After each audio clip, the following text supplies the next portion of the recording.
Hola, muy buenos días. En esta mañana quisiera saludarles desde aquí, desde mi casa en Carthage, Mississippi. Quisiera invitarlos, si tienes tu Biblia, para que la abras en el libro de Ezequiel capítulo 37, versículos 1 al versículo 10. Ezequiel capítulo 37, versículos 1 al versículo 10. Dice la palabra de Dios de esta forma. La mano de Jehová vino sobre mí y me llevó en el espíritu de Jehová y me puso en medio de un valle que estaba lleno de huesos. Y me hizo pasar cerca de ellos por todo en derredor, y he aquí que eran muchísimos sobre la faz del campo, y por cierto secos en gran manera. Y me dijo, hijo de hombre, ¿vivirán estos huesos? Y dije, Señor Jehová, tú lo sabes. Me dijo entonces, profetiza sobre estos huesos, y diles, huesos secos, oíd palabra de Jehová. Así ha dicho Jehová el Señor a estos huesos. He aquí yo hago entrar espíritu en vosotros y viviréis. Y pondré tendones sobre vosotros, y haré subir sobre vosotros carne, y os cubriré de piel, y pondré en vosotros espíritu y viviréis. Y sabréis que yo soy Jehová. Profeticé pues como me fue mandado, y hubo un ruido mientras yo profetizaba, y aquí un temblor, y los huesos se juntaron cada hueso con su hueso. Y miré y he aquí tendones sobre ellos, y la carne subió y la piel cubrió por encima de ellos, pero no había en ellos espíritu.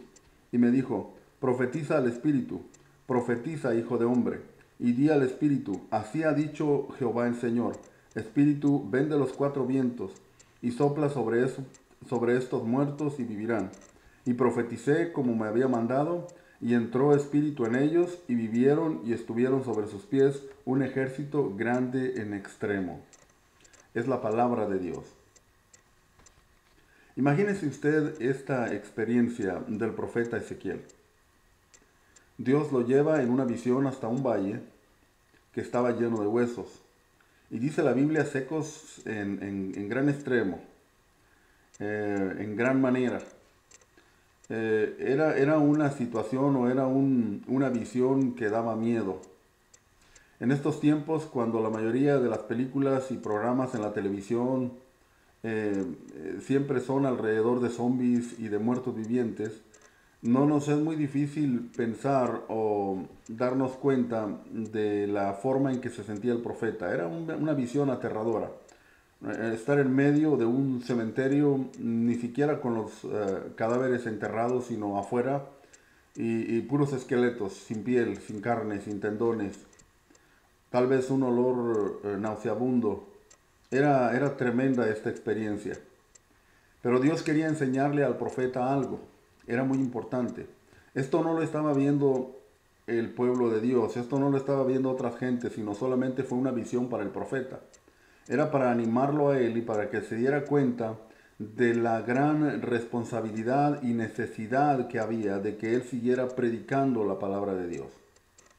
Aún en medio de los desafíos, aún en medio de los desánimos, aún en medio de a veces de las cosas contrarias que vienen dentro del ministerio, era muy importante que el profeta Ezequiel entendiera la necesidad urgente de seguir predicando la palabra sana de Dios, la palabra pura de Dios, la sana doctrina.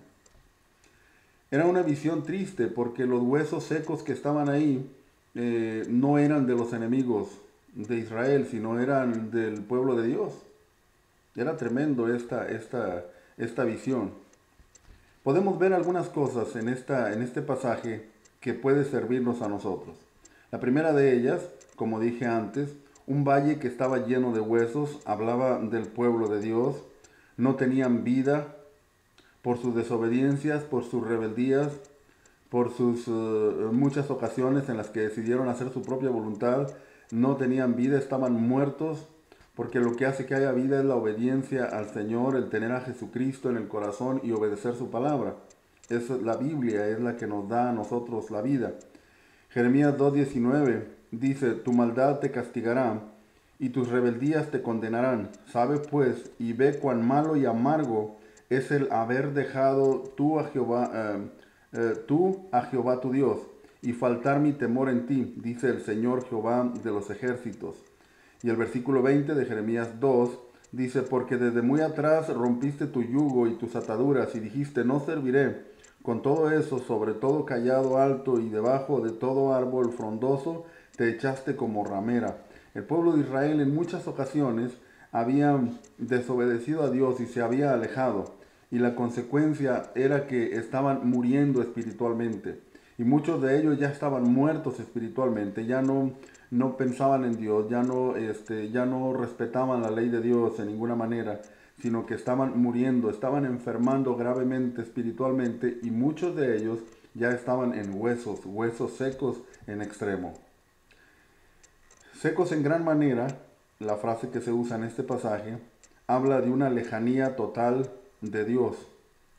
Secos en gran manera habla de una condición de distancia muy grande entre el hombre y Dios, especialmente entre aquellos que un día conocieron a Dios y no le glorificaron y le dieron gracias. Hay una pregunta aquí, en este pasaje que leímos. Dios le hace la pregunta al profeta y le dice, ¿vivirán estos huesos? Bueno, era una pregunta difícil de contestar, porque el que estaba preguntando era Dios. Tal vez si un hombre preguntara a otro hombre, no sería tan difícil la respuesta, pero es Dios el que está preguntando. ¿Vivirán estos huesos? Humanamente no. Humanamente no podían vivir. Estaban secos en gran manera, en extremo. No había forma, ni siquiera el mejor mago o el mejor doctor con sus mejores medicinas podría hacer nada por estos huesos secos. No había carne, no había piel, no había tendones, no había músculos. No había nada que pudiera revivir, estaban muertos totalmente. Humanamente la respuesta sería no, pero era Dios el que estaba hablando.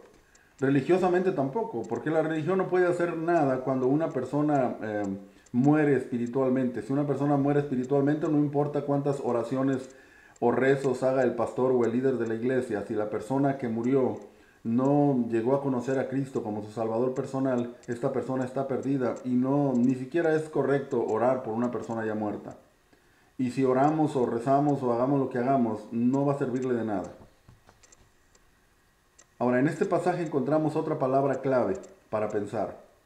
Dios le dice al profeta, profetiza sobre estos huesos y diles, huesos secos, oíd palabras de Jehová. Porque es la palabra de Dios la que da vida. Es la palabra de Dios la que vivifica.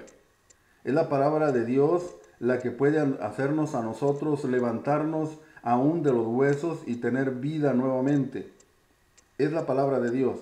Por eso Dios le dijo al profeta, predica sobre estos huesos y diles, huesos secos, oíd palabra de Jehová. No es la palabra del predicador, no es la palabra del evangelista o del misionero o del maestro bíblico. Es la palabra de Dios la que da vida. La palabra del hombre puede ganar un argumento, pero nunca puede ganar un alma. Es la palabra de Dios la que gana almas. Es la palabra de Dios la que da vida. Es Jesucristo el único que puede dar la vida. No es la retórica, ni la elocuencia, ni la personalidad, ni el nivel de educación del pastor o de la persona que está hablando, sino es la palabra de Dios. La única palabra que puede dar vida es la Biblia, la palabra de Dios. En Juan capítulo 5, versículo 25 dice, de cierto te digo, viene la hora y ahora es cuando los muertos oirán la voz del Hijo de Dios, o sea, de Jesucristo, y los que la oyeron, dice, y los que la oyeren, vivirán. Los que la oyeren vivirán. Es la palabra de Jesús, es la palabra de Dios la que puede dar vida. Una frase más para pensar. Dice, yo hago entrar espíritu en vosotros y viviréis, dice Dios. La única forma en que aquellos huesos podían vivir es que el Espíritu de Dios entrara en ellos. Porque es la única forma en que podemos tener la vida. La Biblia dice que antes de conocer a Cristo estábamos muertos en nuestros delitos y pecados. Y llegamos a tener vida cuando aceptamos a Jesucristo como nuestro Salvador personal, no antes. Antes estábamos como el pueblo de Israel en esta ocasión, lejos de Dios, viviendo una vida que no le agradaba, viviendo una vida sin temor a Dios, y estábamos muertos, éramos huesos secos en extremo. Es el Espíritu de Dios que al entrar en nosotros nos dio la vida. Gloria a Dios, aleluya. Es el Espíritu de Dios el que da vida. Génesis capítulo 2, versículo 7 dice, entonces Jehová Dios tomó al hombre del polvo de la tierra y sopló en su nariz aliento de vida, y fue el hombre un ser viviente. Dios ya había hecho al hombre, ya había hecho ahí la figura del hombre del polvo de la tierra, ya tenía carne, ya tenía tendones, ya tenía músculos, pero estaba muerto. Y entonces Dios sopló en la nariz del hombre aliento de vida, o sea, es el aliento de Dios, el Espíritu de Dios, el que nos da la vida. Es lo que dice la palabra de Dios. Es el Espíritu de Dios el que da la libertad también. Segunda de Corintios capítulo 3 versículo 17 dice, porque el Señor es el Espíritu, y donde está el Espíritu del Señor, allí hay libertad. Es lo que dice la palabra de Dios. Es el Espíritu de Dios el que da el poder. Hechos capítulo 1 versículo 8 dice, pero recibiréis poder cuando haya venido sobre vosotros el Espíritu Santo, y me seréis testigos en Jerusalén, en toda Judea, en Samaria y hasta lo último de la tierra. Es el Espíritu de Dios el que nos da la vida. Otra frase muy importante en este pasaje que leímos de Ezequiel dice, Espíritu, ven de los cuatro vientos y sopla sobre estos muertos y vivirá. Espíritu, ven de los cuatro vientos y sopla sobre estos muertos y vivirán. Algunas personas interpretan estos cuatro vientos como los cuatro evangelios, y en cierta forma estoy de acuerdo. Los cuatro evangelios nos hablan de la Biblia, la palabra de Dios. Y es de la palabra de Dios de donde viene la vida. Es la palabra de Dios la que tocó mi corazón para que yo aceptara a Jesucristo como mi Salvador personal y le pidiera a Cristo que me salvara. Entonces estos cuatro vientos bien podrían ser los cuatro evangelios hablando de la totalidad de la Biblia. Perdón. Es el mensaje completo de los evangelios el que da vida. La Biblia, la palabra de Dios, es un libro que tiene vida. Hay muchos buenos libros. Hay muchos buenos libros que vale la pena leerlos. Pero ningún libro aparte de la Biblia puede dar vida. Solamente la palabra de Dios. Y para terminar, en este mismo pasaje de Ezequiel capítulo 37, dice, y entró espíritu en ellos y vivieron y estuvieron sobre sus pies. Cuando el espíritu entra, el espíritu de Dios entra en aquellos huesos ya con carne, ya con músculos, ya con piel. Cuando el espíritu de Dios entra en ellos, entonces ellos vivieron, tuvieron vida. Antes estaban muertos, antes estaban secos espiritualmente. Y la Biblia dice, estuvieron sobre sus pies, porque Dios nos da la vida no para que nos quedemos sentados. No para que nos quedemos toda la vida de cristianos sentados en una banca o en una silla en la iglesia. Dios nos da la vida para que nos pongamos de pie. Para que prediquemos, para que demos testimonio, para que enseñemos. La Biblia dice que ese es el propósito por el cual estamos y Dios nos ha dejado en este mundo. Si no nos hubiera llevado al momento de aceptar a Cristo, pero si nos dejó es con un propósito. Y ese propósito es que otras personas lleguen a conocer a Cristo por medio de nuestro testimonio. Entró espíritu en ellos. ¿Qué espíritu? El espíritu de vida. ¿Quién es el único que da el espíritu de vida? Dios. Porque el enemigo, el único espíritu que da es de muerte. Pero Dios da el espíritu de vida. La Biblia dice, entró en ellos espíritu. Y luego dice, y vivieron. Y estuvieron sobre sus pies. Y era una multitud. Gracias a Dios por aquellos cristianos que tienen la vida. Y que predican y que dan su testimonio. Y que hacen algo para Dios. Y que no se quedan solamente sentados. La Biblia, la palabra de Dios dice, levántate de los muertos y te alumbrará Cristo. Si todavía somos de los que estamos en huesos y estamos secos, pero todavía tenemos la capacidad de pensar y de pedir, pidámosle a Dios la vida. Pidámosle a Dios ese espíritu de vida, ese espíritu único que puede darnos la vida y que puede darnos el gozo y la alegría de ser salvos. Ojalá y la meditación de la palabra de Dios sirva en tu vida también. Y si tú estás en una condición sin Cristo, te invito para que en este momento, ahí donde estás, le pidas al Señor que entre a tu vida. En una forma sencilla, pídele perdón por tus pecados. Dios te escucha donde quiera que estés. Y no son las palabras escogidas o adornadas las que van a mover el corazón de Dios. Es la sinceridad de tu corazón. Dile a Dios: Señor Jesucristo, sé que soy pecador. Sé que como pecador me voy a ir al infierno, porque es lo que dice tu palabra. Pero yo no quiero ir ahí. Sé que tu palabra dice que tú moriste por mí en la cruz y que resucitaste y que estás vivo y que quieres darme la vida.